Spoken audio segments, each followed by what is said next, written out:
ये अत्याचार नरेंद्र मोदी के कहने पे हुआ। उनकी तानाशाही और हिटलरशाही की जो सरकार है, उस सरकार ने बर्बरतापूर्वक लाठीचार्ज किया। नरेंद्र मोदी जी की ये तानाशाही इस देश का नौजवान ही मिटाएगा। सरकार तो लाठी चला रही है, क्या बातचीत कर रही है? लाठी से बातचीत होती है? ये अत्याचार नरेंद्र मोदी के कहने पे हुआ। उनकी तानाशाही और हिटलरशाही की जो सरकार है, उस सरकार ने बर्बरतापूर्वक लाठीचार्ज किया। किस तरीके से लोगों को पीट पीट के लहूलुहान किया गया, लड़कियों के कपड़े फाड़े गए, सड़क पे दौड़ा दौड़ा के नौजवानों को पीटा गया। क्या गुनाह था उनका? ये कि हमारे 22 साथियों ने अपनी जान दे दी है।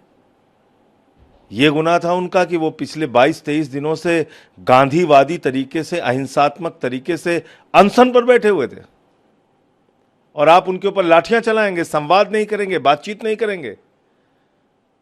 तो नरेंद्र मोदी जी की ये तानाशाही इस देश का नौजवान ही मिटाएगा।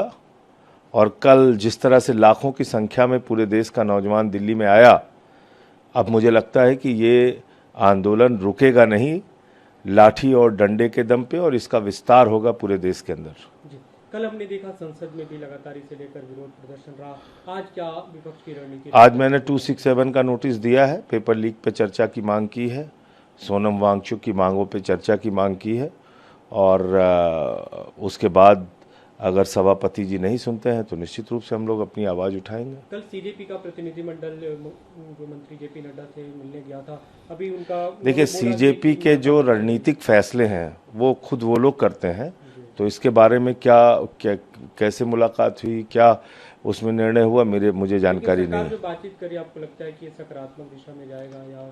सरकार तो लाठी चला रही है, क्या बातचीत कर रही है? लाठी से बातचीत होती है? सरकार तो बर्बरता दिखा रही है, आंसू गैस के गोले छोड़ रही है। पेपर लीक के खिलाफ अगर कोई आवाज उठ रही है तो उसको तो सरकार अपने कदमों को तले कुचल रही है। सरकार कौन सी अब बातचीत कर रही है, नौटंकी कर रही है?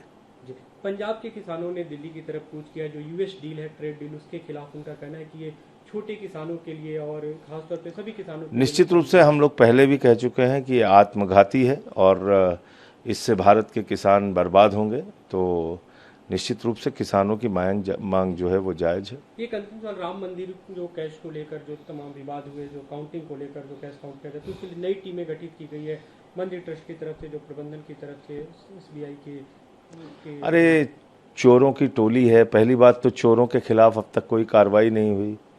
सारे डकैत घूम रहे हैं खुलेआम, जिन्होंने प्रभु श्री राम के मंदिर का चंदा लूटा, निर्माण कार्य में कमीशन खाया, जमीनों के नाम पे घोटाला किया, वो तो खुलेआम घूम रहे हैं। अगर आप ये वीडियो YouTube पर देख रहे हैं तो हमारे चैनल को सब्सक्राइब कर बेल आइकन दबाएं, और Facebook पर देख रहे हैं तो हमारे पेज को लाइक करें।